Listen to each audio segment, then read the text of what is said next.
I've got the Tilta Nucleus Nano II wireless follow focus kit here. This is the basic kit, and I'm making this video because I cannot understand why nobody is complaining about some of the issues I have with this product. Don't get me wrong, I think it's a great product and there's a ton of things that I like about it, but there are a few things that I don't like about it, and it's not about this being a bad product. So where should I even start with this? Let me just talk about the good things first so I don't come off sounding like a hater. I do like Tilta products. I think they're great bang for the buck, and it feels really solid. And for, what is it? As of September 27th, 2024, the basic kit is going for $239 at B&H.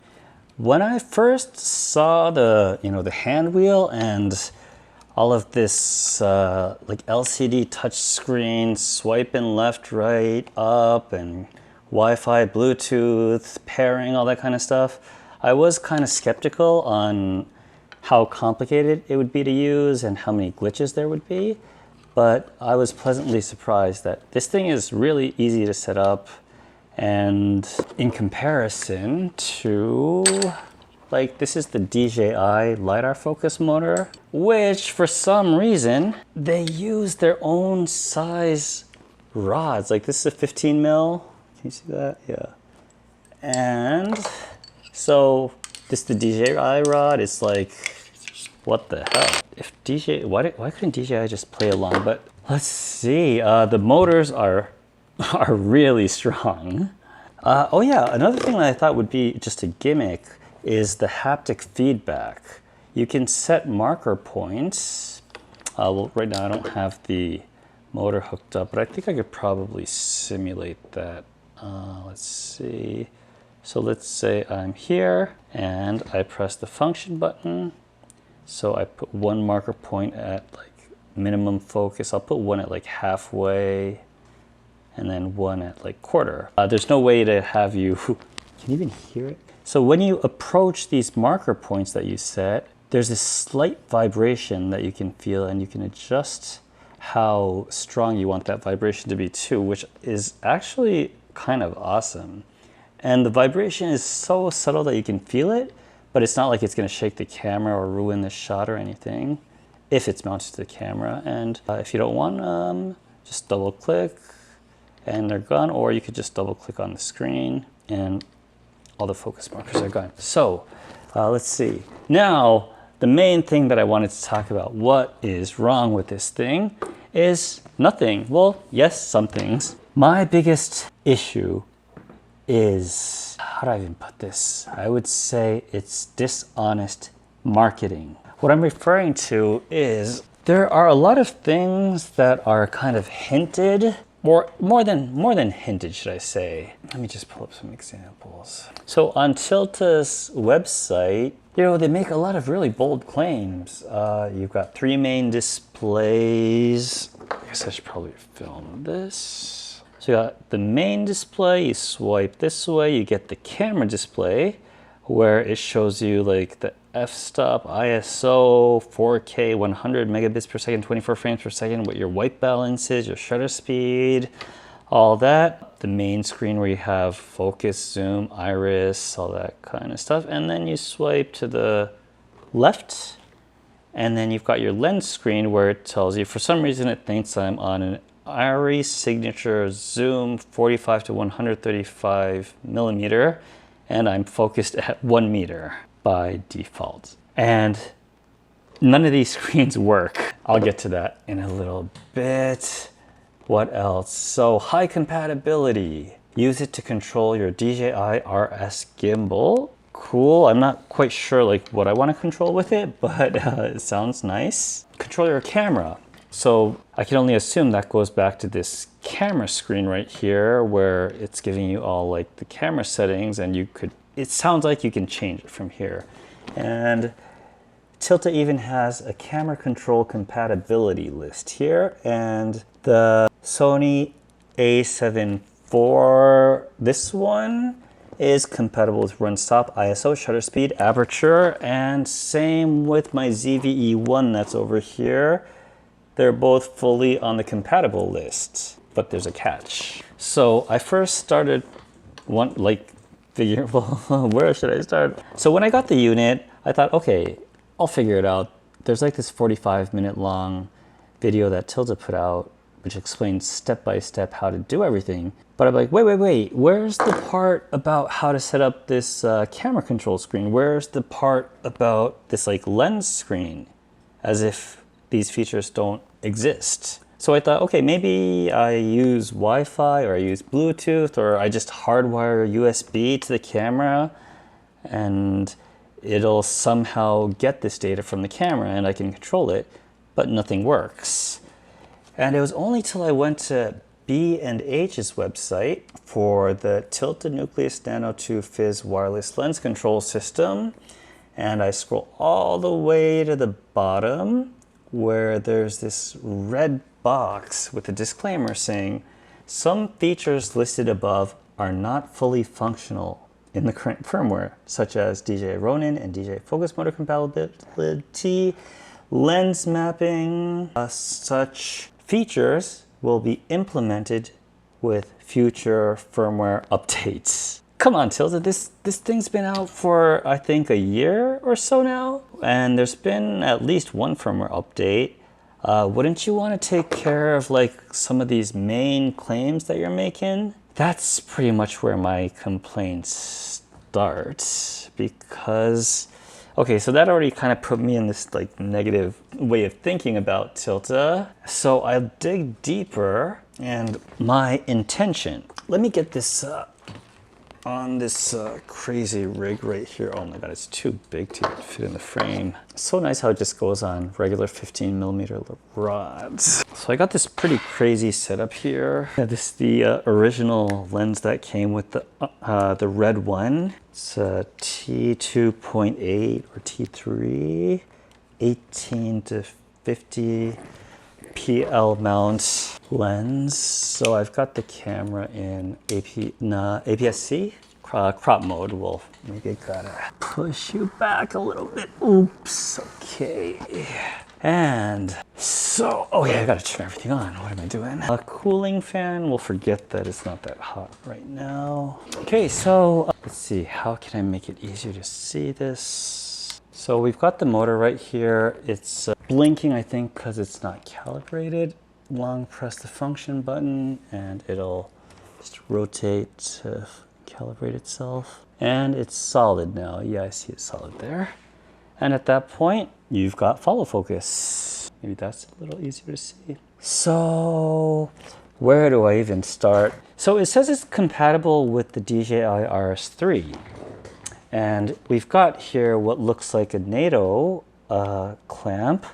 And although I've got these terminals covered because I've got the rear hand grip, I can demonstrate with this. You see this right here? So this is an extension of the control ports here. So I think, okay, maybe you could just stick it on here and it'll line up, until I realized that on the wheel, there are a total of 6 communication ports, and the DJI Ronin has 8. So yeah, it will physically, like, you know, go on here. But if you want to control the gimbal with, let me put it on here just to make it easier to see. And I will rotate it so this way or this, yeah, this way's good. Okay. So I quickly realized that that's not the end of the story. So if you really want to use this wheel, I don't know, yeah, it's got a zoom rocker. So I guess you can control a PZ zoom lens or what's it called? Sony's digital, no, not digital zoom.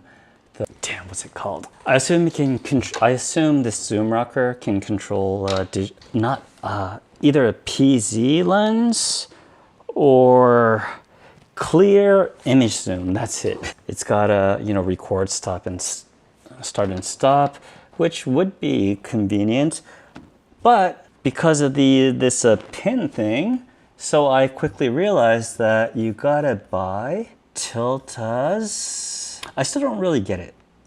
To mount it correctly, you have to get, where was that? Here it is. So you've got to get this Nucleus Nano II hand wheel to DJI Ronin control adapter, which I think is pretty much just, it looks like a little piece of metal that goes between here and converts the 8-pin whatever electrical signal to the 6-pin that this one wants for $29. Okay, that's not a big deal. It is a little bit of a, I wish I would have known. And then what I don't understand is it also says, if you read like closely, if you want to control the DJI RS3 Pro, you need to get the, so if you want to control it, you also need to get the Tilta wireless control receiver module for DJI RS gimbals. So I don't quite understand it yet. Like, it's got a physical connection, but you still need to put this like wireless adapter here. And there's no explanation or anything on Tilta's website, on YouTube. And so next thing is this whole thing about, yeah, let me just get this off here because there's no point in.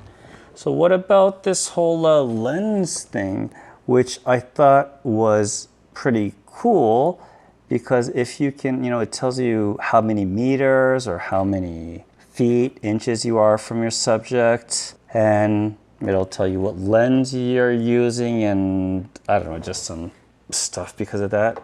Maybe it puts it in the metadata, which I think is cool, but it doesn't work at all. I thought maybe, even if it's not useful, maybe I could just like tap it right in, spell in like the name of the lens just for aesthetics purposes. I don't know, but it won't even allow me to do that. And this again apparently is something that will be addressed in a future firmware update. And when you say future firmware update, it's like, when? It's been a year now. And also I'm confused because it also says that if you want to control the cameras on the approved list, you're gonna need to get the USB-C run stop cable. So you look at the run stop cable on the website, and I see that like one side is USB-C and the other side looks like a 3.5 millimeter like headphone jack. I don't see anywhere to plug in a 3.5 mil. And I noticed that on the USB-C run stop cable page, now I know that that's got to be connected to the Nucleus Nano II power handle, or the Nucleus Nano II control handle, which can be purchased for, Nucleus Nano II power handle is $135, Nucleus Nano II control handle $149. And it doesn't stop there. Once you get the handle, the handle's got like these like NATO, male NATO rails on the side, but it doesn't give you a method of mounting the handle anywhere on the camera that's meaningful. So in order to mount the handle to the camera, even though I don't really need the handle, well, I would need it if I wanted to control the camera the way it says you can. So you end up having to buy a bunch of other accessories like the Tilta right angle rosette adapter quarter, 20 with locating pins. I guess it could be a generic brand too, but it's only 15 bucks, but you gotta buy a separate item to attach the handle that you didn't know you would need, or at least I didn't know I would need. It kind of feels just sketchy. Like I would have bought this product knowing all of, you know, these other things you have to purchase, because I think it works great as is. Yes, if these other features work, that'd be even better, but for $239, I think it does much more than I paid for, and I'm really happy with it. And I would have stayed happy if I wasn't given these false hopes on like, wow, it can do this and that too, only to realize that I gotta wait for some future firmware update whenever it may or may not be happening. So that was pretty much just a long rant. Don't get me wrong, I'm gonna repeat myself, but I think the Nucleus Nano II is awesome. There's tons of videos out there explaining like the good points. It's just I had to make this rant video because I cannot find a single video or post on YouTube or anywhere online complaining about any of these things I just talked about. And I'm like, what? How can nobody be talking about it? Is there like some kind of censorship going on? Is this video going to be censored? I don't know. Let me know if anybody knows anything about that, or if anybody knows how to get these features to work, like the camera control and this like lens fancy thingy to actually work. Or if anyone knows when the firmware to make it all happen is going to come out, hopefully before the next iteration comes out. So that's my rant for the day. Hope you enjoyed. I don't know, whatever. See you.